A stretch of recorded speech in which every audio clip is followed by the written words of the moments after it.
Terpesona Crazy Rich abal-abal. Itulah tema Rosi malam ini. Konten-konten yang menjual mimpi cepat kaya laku keras di masa kini. Mereka kerap memamerkan barang-barang mewah dan tanpa segan menyombongkan diri sebagai orang kaya raya. Apakah memang zaman sekarang orang kaya raya itu harus pamer?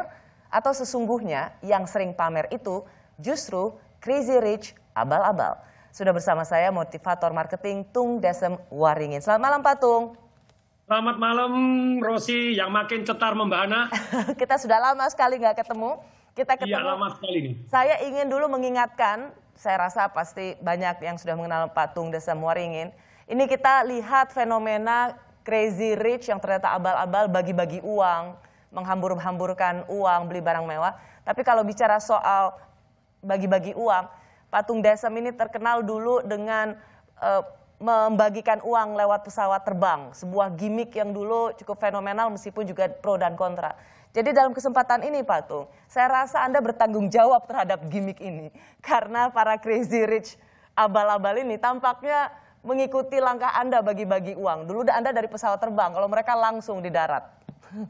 Ya, jadi dulu namanya protes marketing gitu ya. Jadi banyak orang keluar biaya marketing tapi ternyata tidak pernah diukur ya, seperti buang emas di kawah gunung berapi gitu ya, atau buang uang di kawah gunung berapi. Jadi pada waktu itu buku saya keluar yang namanya Marketing Revolution, itu adalah melakukan satu yang namanya jadi word of mouth marketing, publisitas itu jauh lebih murah dibanding kalau kita harus pasang iklan. Nah, dari situ akhirnya buku Marketing Revolution saja kan dapat rekor muri, ngalahin Harry Potter 1 sampai 4 gitu ya.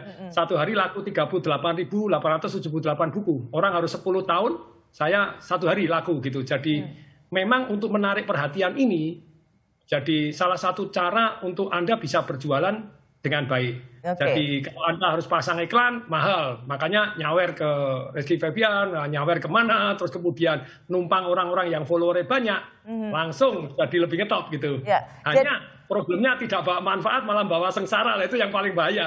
Ya. Ini gimmick untuk menjerat orang anak-anak muda yang gampang terkagum, terpesona, jadi kaya raya.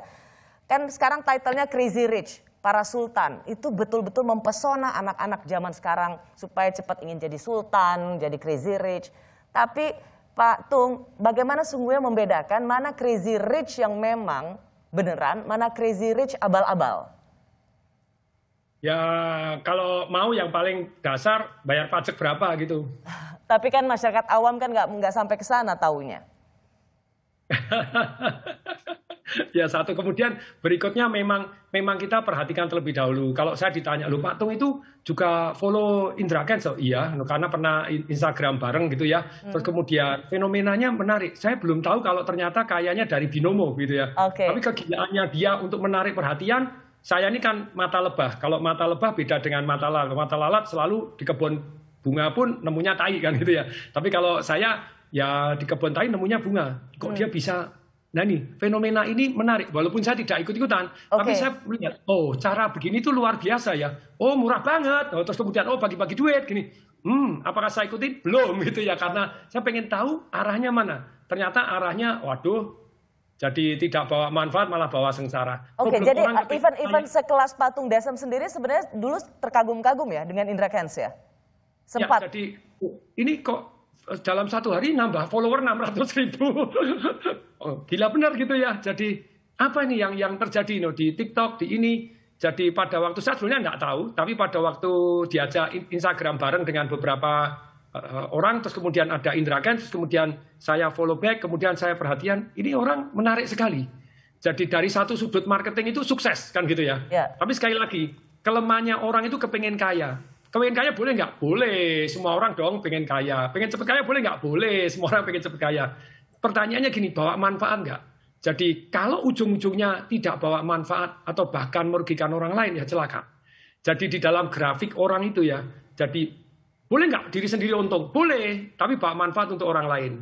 Kalau misalnya bawa manfaat untuk diri sendiri tapi tidak bawa manfaat untuk orang banyak, lah kriminal juga gitu ya. Kalau dia hanya bawa manfaat untuk orang banyak tapi tidak untuk diri sendiri, itu menyedihkan, epic.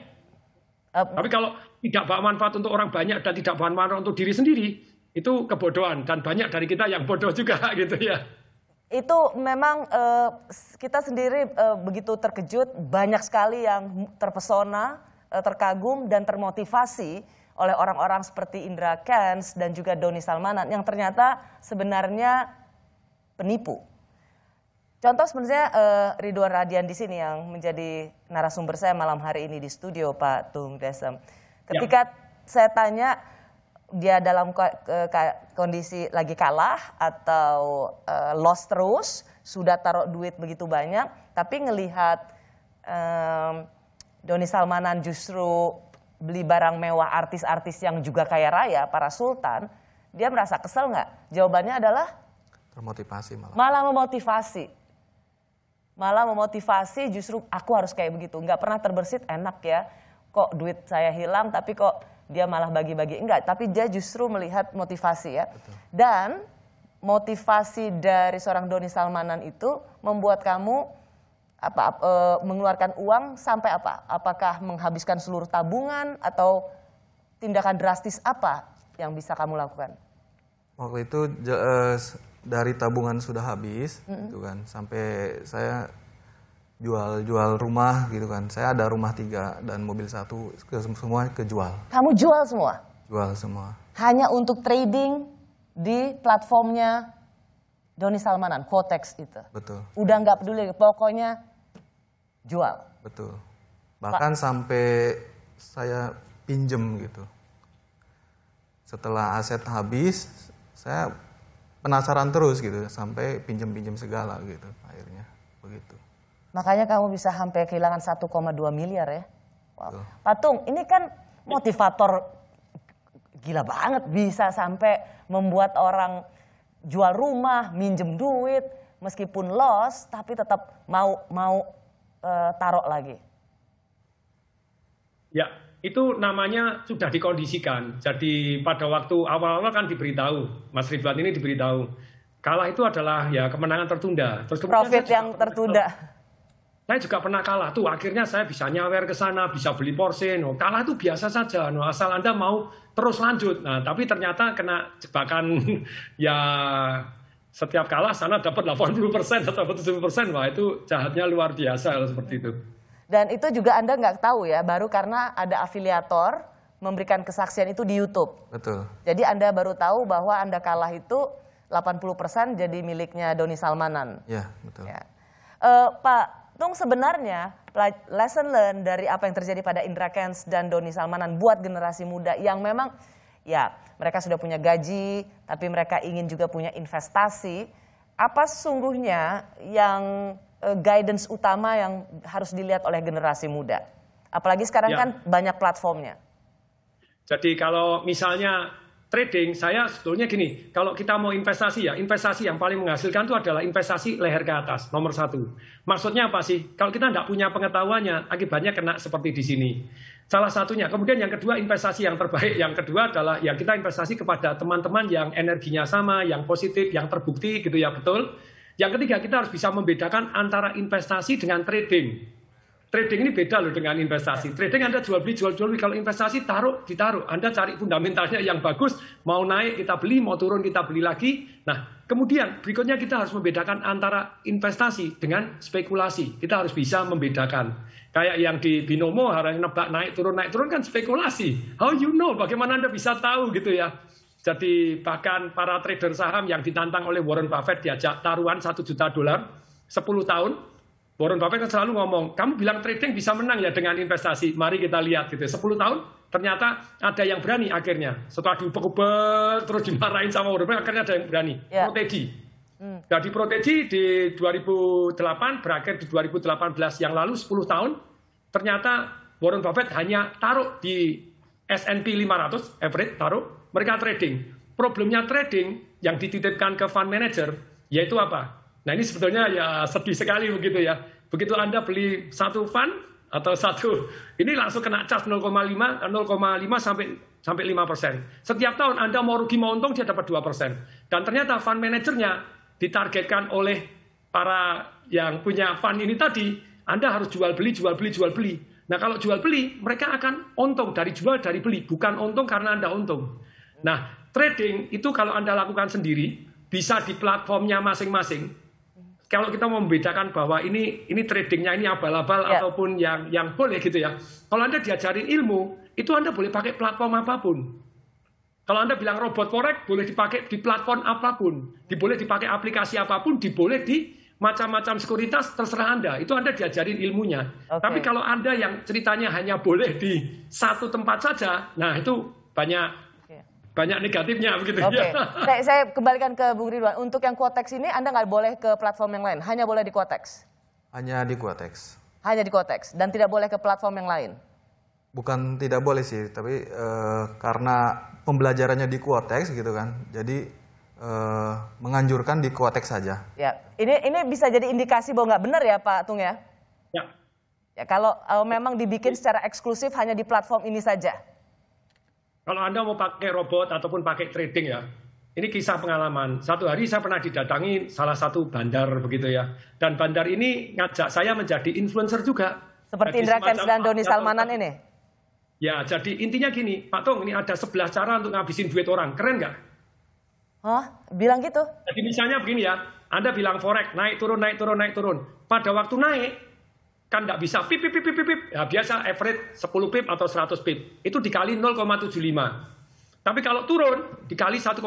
Karena di aplikasi, dia bisa menentukan harga sendiri. Ada orang bilang, Pak, pakai MetaTrader. Woi, MetaTrader itu cuma aplikasi, semua orang bisa, semua bandar bisa pakai. Nah, robot Anda bisa dibuat telat. Anda bisa di cornering mana yang kalah. Terus kemudian, jadi begitu banyaknya cara untuk menghabiskan duit Anda. Lagi, ya ini jadi kejam, menurut saya kejam sekali. Jadi bahkan seorang Pak Tung Desem sendiri pernah ditawarin ya untuk menjadi, katakan sekarang yang lagi keren namanya afiliator. Dan jelas-jelas dibilang, yuk ini ada 11 cara untuk menghabisin uang orang. Ya, jadi 11 cara begini loh, saya bilang, aduh ini, ya kalau saya bilang setan jauh-jauh dari itu ya. Jadi orang dalam hidup tuh pengen kaya boleh nggak boleh, tapi nomor satunya jangan pengen kaya lah, bawa manfaat. Apakah dengan Anda bawa manfaat, pasti Anda orang berhasil bawa manfaat. Saya beri contoh, orang jualan franchise McDonald, itu yang berhasil cuma 94%. Tetapi sejauh mata memandang, telinga mendengar, hati merasakan, pikiran menganalisa, yang jualan franchise tadi, kepengen Anda untung. Tapi kalau misalnya yang 6% mungkin nggak bisa 100%, oke, masih wajar. Tetapi kalau sudah 100% buntung, Anda masih jualan lagi, ya istilahnya terjadi kriminal dan kebodohan bersama. Akhirnya dia kan juga masuk penjara juga. Moral cerita sesungguhnya pada malam hari ini untuk anak-anak muda, penikmat sosial media adalah kita begitu gampang kagum pada orang yang memamerkan kekayaan dan kita ingin jadi seperti mereka. Sialnya orang itu kemudian mengajarkan cara kaya padahal mereka sendiri adalah penipu. Kata yang paling pertama sesungguhnya pelajarannya adalah jangan terlalu cepat kagum pada yang sering memamerkan kekayaan di sosial media. Pak Tung Desem, terima kasih. Bung Ridwan Rahadian, terima kasih. Semoga semuanya bisa berjalan dengan baik dan ini jadi pelajaran yang sangat berharga untuk Anda dan bagi banyak orang. Selamat malam, Bung. Kita sering mudah sekali terkagum-kagum pada orang terlihat kaya raya, apalagi di era sosial media yang jadi tempat mereka asik pamer barang-barang mahal. Tidak jelas kerjanya apa, nggak jelas sudah bikin apa. Munculnya fenomena crazy rich yang ternyata penipu mengajarkan kita untuk mendefinisikan ulang apa itu kaya raya. Dan jangan cepat tertipu dengan ajakan cara cepat jadi kaya. Terima kasih sudah menyaksikan Rosi. Sampai jumpa minggu depan.